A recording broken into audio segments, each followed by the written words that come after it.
yo pensaba hoy que el antisemitismo es como el COVID.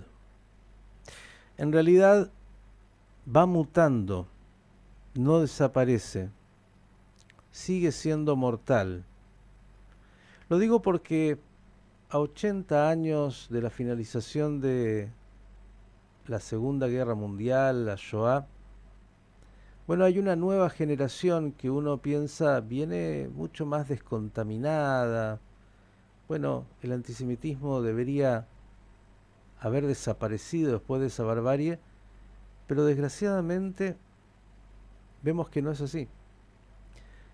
Incluso entre los jóvenes, y esto preocupa tanto y más, en los campus universitarios, en los Estados Unidos cada vez más manifestaciones antisemitas, y en todos lados, en realidad, no hay universidades que no estén infectadas por este flagelo.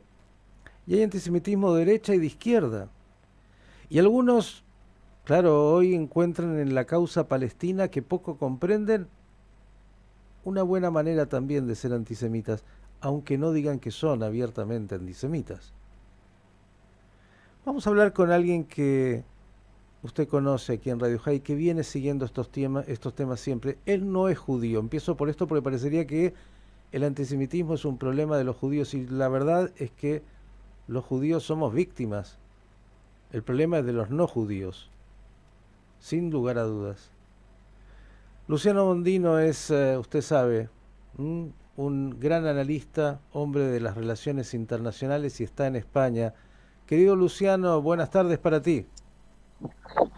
Hola Miguel, buen día. Qué, Buen día abri para el piso. qué abrigado que se te ve, hombre. Es que hoy ha venido, resuena Filomena nuevamente, que esperemos que no traiga la nieve de aquel momento. Upa, Pero sí, sí, está haciendo un frío interesante. Así que los que estén por viajar, cautela. bien. Luciano, hice una introducción porque Sí, sí, muy buena. no sé cómo describirlo de otra manera. De verdad es que el Centro Vicental tiene como slogan el monstruo no murió, sino que mutó. Y uno cuando Es empieza, correcto. mira lo que pasa y dice, no se puede creer. Yo sé que lo estás siguiendo y has publicado al respecto. ¿Qué dirías? Bueno, en primer lugar, sí quiero hacer una aclaración. Yo no, el tema de antisemitismo es un tema que lo sigo, pero no soy experto en el tema. Entonces voy a hacer un poco de análisis en función a veces también de experiencias propias. Ujú. Con una particularidad personal, que es como bien has dicho, yo no soy judío, pero el antisemitismo, como bien has señalado, no es solo un tema, una enfermedad, porque en definitiva estamos hablando de enfermedades de una sociedad que está acostumbrada a convivir con mentiras y con relatos. Pero no es solamente un flagelo que afecte, si bien está dirigido hacia los judíos, afecta a la sociedad en general. ¿Y esto por qué? ¿Por qué lo creo? Cuando se generan tantos relatos y tantas mentiras, que en eso la causa palestina ha sido muy clara, se produce un mal entendimiento muy general de la situación y a veces una profanación de la historia, que es lo que yo llamo, que hace que mucha gente desprevenida, en su a veces buena fe y otras veces en su mala fe, reproduzcan eslogans, reproduzcan etiquetas que en definitiva están haciendo un serio perjuicio y buscan algo que en realidad es muy claro, que es la exclusión de una comunidad, en este caso de la comunidad judía de los países. En ese sentido, la educación siempre es clave. Así como es clave para salir de los problemas, también puede ser clave para profundizarlos. Y en ese sentido, las universidades del día de hoy son las que están formando a los funcionarios de los organismos internacionales del futuro. Entonces, aquí estamos en una doble disyuntiva. Hay que trabajar en la educación para mejorar los estándares de las sociedades actuales, pero hay que también estar muy alerta porque la educación, cuando cae en manos peligrosas, es un arma de doble filo, porque pasa a ser justamente un adoctrinamiento o una tergiversación de la historia y de la realidad. Que insisto, para quienes están desprevenidos, para quienes no conocen del tema, son muy fácilmente influenciables. Te pongo un caso muy concreto. Más de una vez me he encontrado con gente en el ámbito académico, universitario. Yo vine a estudiar aquí el máster en política internacional en la Universidad Complutense, en la Facultad de Ciencias Políticas y Sociología, que está en Pozuelo de Alarcón. Y me he encontrado con mucha gente absolutamente desconocedora de estos temas, que venía ya con la aportación de estos preconceptos y de estos prejuicios, no solamente contra el Estado de Israel, sino contra el pueblo judío. ¿Y por qué me refiero a esto? Quien abrace la causa palestina y quien lleve en su mochila un llavero con el mapa de Israel, pero que en vez de Israel diga Palestina, automáticamente lo que está haciendo es un mensaje subliminal de la desaparición del Estado de Israel.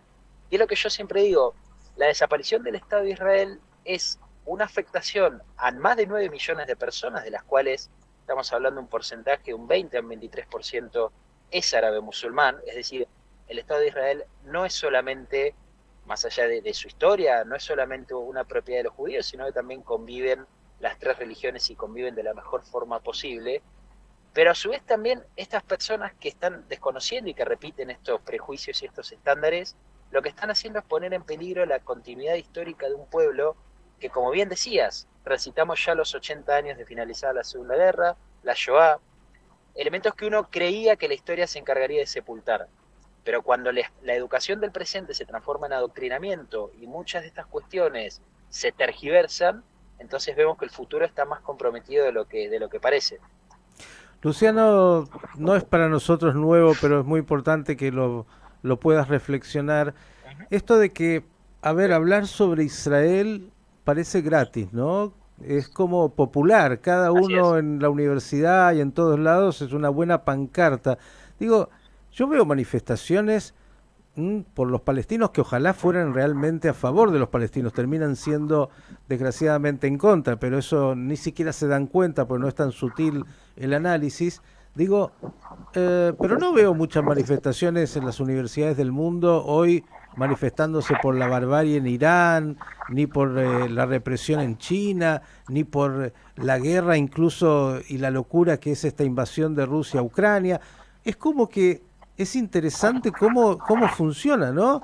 Parecería que el único tema del mundo es el pequeño país ese que tiene 22.000 kilómetros cuadrados en el mundo y el tema palestino. Parecería que todo el resto, ayer veía atentados y masacres por todos lados, ninguna de esas está en la preocupación ni de los académicos ni de los alumnos.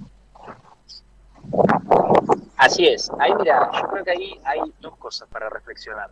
El mundo académico, que es, si querés, esa primera audiencia, que es quien se está encargando de ni más ni menos, insisto, en formar académica, profesional y personalmente a quienes serán los funcionarios de los organismos internacionales en un futuro, que si siguen así probablemente continúen la línea presente y seguirán condenando al Estado de Israel por cada decisión que tome o por cada decisión que no tome, porque acá también ha sucedido varias veces en la historia. Eso por un lado. Ese mundo académico está hoy sumamente alejado de una realidad, y es que no acompaña su evolución académica y profesional, lo cual lleva a una deshonestidad intelectual, con los cambios del Medio Oriente. Y esto me estoy refiriendo a los acuerdos de Abraham específicamente. Para el mundo académico, los acuerdos de Abraham no existen, y eso hace que la mentalidad académica y educativa de estas personas se haya quedado anclada en el 1948.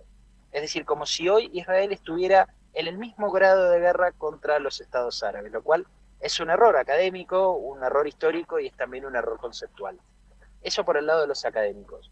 Después, por el lado del periodismo, también hay una cosa a señalar, y es que no te olvides que muchas de estas cadenas son capitales árabes, es decir, son capitales que tienen sus intereses y que por supuesto mantendrán una línea editorial muy tendiente en este sentido. Hoy en las universidades, por ejemplo, se estudia como fuente Al Jazeera.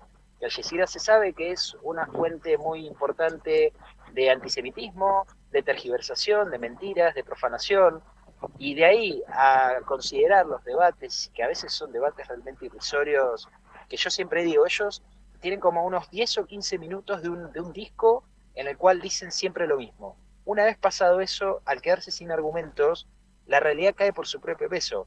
Entonces no pueden sostener posturas que creían que eran imbatibles y que eran irrefutables, pero que después en la práctica son verdaderamente fáciles de desmontar, pues simplemente hay que analizar los hechos.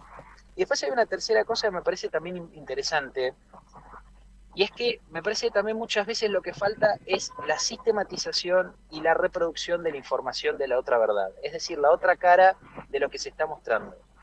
Muchas veces vemos que las unidades académicas son los palestinos, es decir, el argumento palestino, quien más hegemoniza los programas académicos y las currículas. Eso puede ser también una falta de quienes tendrían que estar motorizando mucho más en los espacios académicos para demostrar que no es así, que verdaderamente hay cuestiones dentro del pueblo palestino que son verdaderamente trágicas por los propios líderes palestinos. En ese sentido, la Franja de Gaza creo que es el experimento especial del pueblo palestino, porque es el ejemplo claro de una administración que ha derivado en un verdadero Estado Islámico y que hoy es justamente un ancla o un lastre para los otros estados árabes que no quieren saber nada con una posible organización palestina conforme se haya dado como sucedió en Gaza. Entonces me parece que acá hay un triple desafío. Creo que hay que desbaratar, digamos, 70 años de un relato que ha sido muy contrario no solo al Estado de Israel, sino al pueblo judío, y esto déjame ser muy claro. Uno puede criticar la política de Israel, puede criticar su gobierno, puede cuestionar medidas, puede cuestionar políticas, alguna aprobación del Parlamento, lo que sea. Lo que no puede es pasar de la deslegitimación de un Estado que es miembro de Naciones Unidas hacia la deslegitimación y el propio cuestionamiento de la existencia del pueblo judío. Y con esto doy siempre un ejemplo muy claro. Si hoy el Estado de Israel desapareciera, como muchos pretenden, quedarían más de 7 millones de judíos a la intemperie, desprotegidos en un entorno que les ha sido históricamente hostil y que todavía les es hostil, a pesar de los acuerdos de normalización y de pacificación que hoy tienen con los estados árabes. Entonces me parece que es una situación verdaderamente compleja para abordar desde distintos puntos, para abordar con total contundencia y principalmente no callarse, no silenciarse. Hay mucha gente que dice prefiero no contestar o prefiero no hablar o prefiero no opinar porque total son 4 o 5 que opinan. Lo cierto es que estamos frente a formadores de opinión que están cada vez más aceitados, que en las redes sociales trabajan y trabajan muy bien, y que están trabajando ni más ni menos que en las universidades, que son, insisto, los focos antisemitas más grandes, especialmente en los Estados Unidos, y aquí en Europa también. Europa también tiene su cuota de responsabilidad en todo esto, y que bueno, por supuesto es un desafío grande, que insisto, no es solamente propiedad o patrimonio de los judíos defender al Estado de Israel, sino que son muchos los cristianos y los musulmanes que también están en la defensa de un Estado que hoy es ni más ni menos que un muro de contención frente a una caja de Pandora que reúne al islamismo, al Estado Islámico, a Al Qaeda, bueno, a distintos grupos que obviamente permeabilizarían muy fácil en Europa, que hoy son sociedades absolutamente islamizadas. Luciano, como siempre, el agradecimiento por tu claridad y porque sabemos que sos de aquellos que trata de poner verdad en un mundo donde algunos tratan justamente de adoctrinar, como bien has dicho, en la mentira. Un gran abrazo y hasta la próxima. Así es. Gracias, Miguel. A Un cuidarse abrazo y del esperemos frío, que la ¿eh? próxima no haga tanto frío. A- Sí, eh, sí, sí. La próxima en algún lugar más cerrado. vaya rápido a tomarse un cafecito y a cuidarse del frío. Un abrazo grande. Luciano Mondino, Gracias, Miguel. desde Madrid, Adiós. dándonos un panorama de un tema tan vigente, porque claro, no podemos dejar de tener esto presente, ¿eh? Como decía el dicho, soy un poco neurótico seguro, ¿no? Pero más de neurótico, ¿no? De estos que me persiguen, ¿cómo se dice cuando te sientes perseguido? Bueno, usted ya sabe, paranoico. Sí que soy paranoico, soy, pero que me persiguen también.